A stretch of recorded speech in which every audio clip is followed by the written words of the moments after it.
মোৰ ছাত্ৰ ছাত্ৰীসকল আজিৰ এই ভিডিঅ'টিত আমি আলোচনা কৰিম তোমালোকৰ কম্পাৰ্টমেণ্টেল এক্সামৰ ৰিজাল্ট কেতিয়া দিব আৰু তোমালোকে সেইবোৰ কেনেকৈ চাব পাৰিবা। তাৰ লগতে আমি আলোচনা কৰিম তোমালোকৰ কাৰণে তিনিটা মোষ্ট ইম্পৰ্টেণ্ট কুৱেশ্যন আৰু সেইবোৰৰ আনচাৰ। আৰু এই কুৱেশ্যনবোৰ তোমাৰ লাইফৰ লগতে জড়িত হৈ আছে, গতিকে তোমালোকে ভিডিঅ'টি প্ৰথমৰ পৰা শেষলৈকে চাবা, কাৰণ তোমাৰ এটা ভুল সিদ্ধান্তই তোমাৰ 2 বছৰ নষ্ট কৰিব পাৰে। মোৰ ছাত্ৰ ছাত্ৰীসকল, যিহেতু তোমালোকে কম্পাৰ্টমেণ্টেল এক্সাম দিছা, গতিকে তোমালোকে এই তিনিটা কুৱেশ্যনৰ এনচাৰ জনাটো অত্যন্ত জৰুৰী হয়, যিটোৰ কাৰণে তোমাৰ যোৱা বছৰ বহুত ষ্টুডেণ্টে প্ৰব্লেমত পৰিছে। তো প্ৰথমতে চাওঁ আহা, আমাৰ শিক্ষামন্ত্ৰী ৰণোজ পেগু ডাঙৰীয়াই তোমাৰ এইটো টুইট যোগে জনাইছে যে তোমাৰ HSLC কম্পাৰ্টমেণ্টেল এক্সামৰ যিটো তোমাৰ ৰিজাল্ট হ'ব সেইটো তোমাৰ 23 জুনত হ'ব, মানে মঙলবাৰ দিনা হ'ব। এইটো 11 বজাত তোমালোকৰ এইটো পাব্লিছ হ'ব। আৰু তোমালোকে এইটোৰ ৰিজাল্ট তুমি চাব পাৰিবা কেনেকৈ, এইটো যিটো আমাৰ অফিচিয়েল পৰ্টেল আছে তাতেও চাব পাৰিবা। তোমালোকে নাইবা যেনেকৈ তোমালোকৰ যিটো মেইন এক্সাম হৈছে সেইটো ৰিজাল্ট যেনেকৈ চাইছিলা তোমালোকে তেনেকৈ চাব পাৰিবা। গতিকে এইটো চোৱাৰ কাৰণে তোমালোকৰ কোনো ধৰণৰ প্ৰব্লেম হ'ব নালাগে। মোৰ ছাত্ৰ ছাত্ৰীসকল, আৰু তোমালোকে কিমান পাৰ্চেণ্ট পাই পাছ কৰিলা তোমালোকে কমেণ্ট কৰি জনাবা। এতিয়া আমি দেৰি নকৰাকৈ আমি আৰম্ভ কৰিছোঁ সেইকেইটা। তো প্ৰথমতে যিহেতু তোমালোকে কম্পাৰ্টমেণ্টেল এক্সাম দিবা, হয়, তো তোমালোকে প্ৰথমতে এই প্ৰশ্নটোৰ এনচাৰ জানিব লাগিব, হাউ টু চুজ ষ্ট্ৰীম। এই প্ৰশ্নটো কিন্তু বহুত ইম্পৰ্টেণ্ট হয় যে তোমালোকে এতিয়া কোনটো ষ্ট্ৰীমত যাবা। তোমালোকে ছায়েন্স ল'বা নে আৰ্টছ ল'বা নে তোমালোকে কমাৰ্চ ল'বা। এতিয়া তোমালোকৰ বহুতে কি থাকে, ধৰি লোৱা কিছুমানে কম্পাৰ্টমেণ্টেল এক্সাম দিছে বুলিতো সেই বুলি এনেকুৱা নহয় যে তোমালোকৰ নলেজ কম বা তোমালোকে ইণ্টেলেকচুৱেল নহয়। তো তোমালোকৰ মাজতো বহুত বুদ্ধিমত্তা ছাত্ৰ ছাত্ৰী আছে। তো সেইসকলৰ প্ৰতি ধৰা পেৰেণ্টছৰ ইয়াতে এটা কি থাকে, প্ৰেছাৰ থাকে। গতিকে তোমালোকৰ যিসকল পেৰেণ্টছ আছে তো সদায় কৈ থাকে হয় ছায়েন্স লোৱা নহ'লে কমাৰ্চ লোৱা। তো তেনেকুৱা ধৰণৰ যদি প্ৰেছাৰ দিয়ে তেতিয়াহ'লে তোমালোকে পেৰেণ্টছক বুজাবলৈ ট্ৰাই কৰিবা, আৰু তোমাৰ মনৰ যিটো ইচ্ছা হয় তুমি সেইটোহে পঢ়িবা। এনেকুৱা নহয় যে তুমি যিটো তোমাৰ পেৰেণ্টছে ক'ব বা যিটো তোমাৰ বন্ধুবৰ্গই পঢ়িব সেইটো তুমি পঢ়িব লাগে। ছায়েন্স, আৰ্টছ আৰু কমাৰ্চ এই তিনিওটা ডিপাৰ্টমেণ্টত বা তিনিওটা ষ্ট্ৰীমত তোমাৰ বেলেগ বেলেগ ধৰণৰ বিভিন্ন ধৰণৰ তোমাৰ জব অপৰচুনিটি আছে, বা তোমাৰ ছ'চিয়েল ৰিফৰ্মাৰ কৰাৰ কাৰণে তোমাৰ বহুত ইয়াতে কাম আছে। মানে গুড হিউমেন বিং, অৰ্থাৎ ভাল মানুহ হোৱাৰ কাৰণে তুমি তিনিওটা ৰাস্তাত তুমি যাব পাৰা।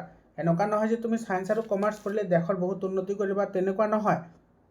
তুমি আৰ্টছ পঢ়িও বহুত কিবা কিবি কৰিব পাৰা। তো তোমালোকে প্ৰথমতে এইটো কিন্তু আগতে জানিব লাগিব, তোমালোকে কি পঢ়িবা, তোমালোকৰ ভৱিষ্যত যিটো প্লেনিং আছে সেই প্লেনিংটো কি হয়। আৰু তোমালোকে যদি ভুল ডিচিশ্যনৰ কাৰণে বা ভুল সিদ্ধান্তৰ কাৰণে তোমালোকে ধৰি লোৱা যে তোমাৰ আৰ্টছত বেছি মন আছিল কিন্তু তুমি বন্ধুবৰ্গৰ প্ৰেছাৰ বা পেৰেণ্টছৰ প্ৰেছাৰত তুমি কমাৰ্চ লৈ ল'লা, তেতিয়াহ'লে তোমাৰ মনটোতো আৰ্টছত আহি থাকিব, কমাৰ্চত নাযাবই। সেইকাৰণে কমাৰ্চত তোমাৰ ভাল ভাল অপৰচুনিটি আহিলেও তোমাৰ তাতে মন নালাগিব বা তোমাৰ তাতে ভাল নালাগিব। তো তেনেকুৱা ধৰণৰ যাতে কোনো চিটুৱেশ্যন ক্ৰিয়েট নহয়। কিন্তু হয়, এটা কথা হয়, তোমালোকে যদি ছায়েন্স বা কমাৰ্চ পঢ়া তেতিয়াহ'লে আৰ্টছতকৈ তোমাৰ ভাল ভাল অপৰচুনিটি বেছি আছে। সেইবুলি এনেকুৱা নহয় যে আৰ্টছত নাই, আৰ্টছতো আছে। ধৰা আৰ্টছৰ ফিল্ড বেলেগ হয়, ছায়েন্সৰ ফিল্ডটো মানে বেলেগ আৰু কমাৰ্চৰ ফিল্ডটো বেলেগ। তো সকলোৰে নিজা নিজা বৈশিষ্ট্য আছে, কোনোটোৱে বেয়া নহয়, ঠিক আছে। গতিকে তোমাৰ মনত যিটো ভাল লাগে বা তুমি ভৱিষ্যতত কি কৰিবা সেইটোৰ ওপৰত ভিত্তি কৰিহে তোমালোকে ষ্ট্ৰীমটো চিলেকশ্যন কৰিবা। এইটো গ'ল। এতিয়া ছেকেণ্ডলি, এইটো মোষ্ট ইম্পৰ্টেণ্ট হয়। এইটো চাবা বহুত ইম্পৰ্টেণ্ট হয় যে তোমালোকে যদি প্ৰাইভেট স্কুলত লোৱা, চাবা দেই, প্ৰাইভেট স্কুল বুলি যিবোৰ হায়াৰ ছেকেণ্ডাৰী কলেজ আছে সেইবোৰ স্কুলৰ আণ্ডাৰতে আহে, প্ৰাইভেট বা গভৰ্ণমেণ্ট। তো এতিয়া চোৱা, যিবোৰ গভৰ্ণমেণ্ট আমাৰ স্কুল আছে, হায়াৰ ছেকেণ্ডাৰী স্কুল আছে, সেইবোৰতো তোমাৰ কোনো ধৰণৰ এফিলিয়েশ্যন, হয়, এইটো এফিলিয়েশ্যন বা কোনো ধৰণৰ তোমাৰ ৰিকগনাইজেশ্যনৰ কোনো প্ৰব্লেম নাথাকে। তো এইটো 100% ছিকিউৰ হয় যে তোমাৰ তাৰে চাৰ্টিফিকেটবোৰ ভুৱা ওলাব নে কি ওলাব, সেইবোৰৰ পৰা 100% তোমালোকে ইয়াতে ছিকিউৰ থাকা। কিন্তু তোমালোকে সদায় এটা কথা তোমালোকে মনত ৰাখিবা, গভৰ্ণমেণ্টত তোমালোকে এডমিশ্যন লোৱাৰ আগতে 1000বাৰ চিন্তা কৰা, কাৰণ তাতে তোমালোকৰ গভৰ্ণমেণ্ট স্কুলত যদি ছাবজেক্ট টিচাৰ নাথাকে তেতিয়াহ'লে তোমালোকে সেইবোৰ স্কুলত যদি তোমালোকে এডমিশ্যন লোৱা, ধৰি লোৱা তোমাৰ এটা বছৰ তোমালোকৰ তাতে ছাবজেক্ট টিচাৰ নাই, ধৰি লোৱা তোমাৰ ফিজিক্সৰ ছাৰে কেমেষ্ট্ৰি পঢ়াই আছে, এনেকুৱা বহুত হায়াৰ ছেকেণ্ডাৰী স্কুল আছে আমাৰ অসমত, ঠিক আছে।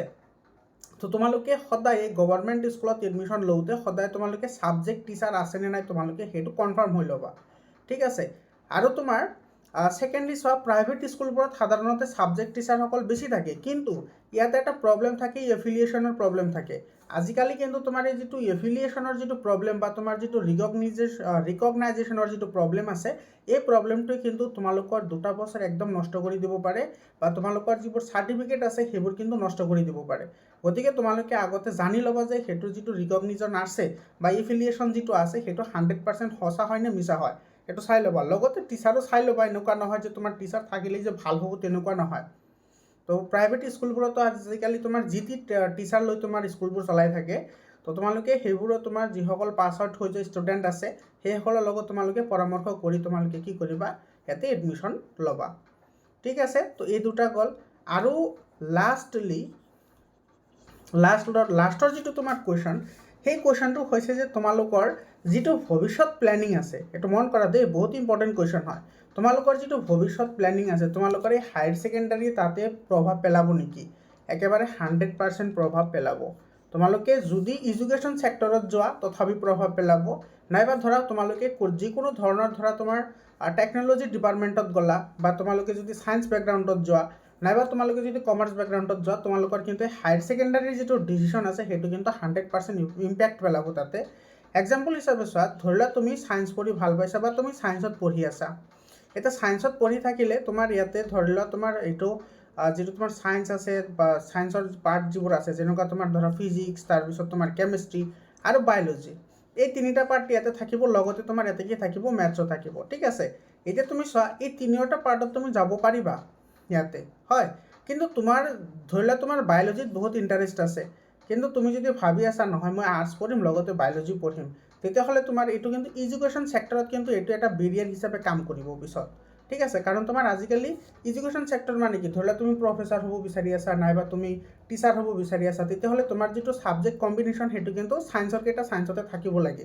মানে তোমাৰ, আৰু এইটো মই কৈ আছোঁ এই বছৰ যিটো তোমাৰ ৰিক্ৰুটমেণ্ট হ'ল টিচাৰৰ, সেইটো সাপেক্ষে মই কৈ আছোঁ। তো তেনেকুৱা যদি ধৰা তোমালোকৰ কোনো প্লেনিং থাকে, তেতিয়াহ'লে ছাবজেক্ট কম্বিনেশ্যনবোৰ জনাটো কিন্তু বহুতেই ইম্পৰ্টেণ্ট হয়। তো তোমালোকে কি ছাবজেক্ট কম্বিনেশ্যন কোনটোৰ লগত কি মিলে, সেইটো তোমাৰ এডমিশ্যন লোৱাৰ আগতে তোমালোকে চিন্তা চৰ্চা কৰি তাৰপিছত তোমালোকে ছাবজেক্ট কম্বিনেশ্যনবোৰ ল'বা। আৰু ফাৰ্ষ্ট ইয়াৰত তোমাৰ ছাবজেক্ট কম্বিনেশ্যন লোৱাৰ পিছত তোমাৰ ৰেজিষ্ট্ৰেশ্যন হৈ যাব, আৰু ৰেজিষ্ট্ৰেশ্যনৰ তোমাৰ যিবোৰ ছাবজেক্ট থাকে সেইবোৰ কিন্তু চেঞ্জ কৰা বহুতে তোমাৰ প্ৰব্লেমেটিক হয়। প্ৰব্লেমেটিক নহয় বাৰু, মানে লং এটা প্ৰচেছ হয়, আৰু তোমাৰ বহুত ফিজিকেল হাৰাশাস্তি হ'ব সেইটো কৰিবলৈ হ'লে। তো তোমালোকে এই কথাখিনি ভালদৰে তোমালোকে চালি জাৰি এডমিশ্যন ল'বা। আৰু যিহেতু তোমালোকে ৰেগুলাৰ বেটছৰ লগত এডমিশ্যন ল'ব পাৰিবা, গতিকে there will be no' problem. তো তোমালোকে কিমান নম্বৰ পালা তোমালোকে কমেণ্ট কৰি জনাবা। আৰু তোমালোকে হোৱাটছআপ গ্ৰুপত জইন হ'বলৈ নাপাহৰিবা। হোৱাটছআপ গ্ৰুপৰ যিটো লিংক আছে সেইটো মই কমেণ্টত দি দিছোঁ। তোমালোকৰ এডুকেশ্যন ৰিলেটেড সকলো ধৰণৰ ইনফৰমেশ্যন হোৱাটছআপ গ্ৰুপত পাই যাবা। আৰু যদি প্ৰথমবাৰ মোৰ চেনেলত আহিছা, চেনেলটো ছাবস্ক্ৰাইব কৰিবলৈ নাপাহৰিবা। আজিৰ কাৰণে এইখিনিয়ে, ধন্যবাদ।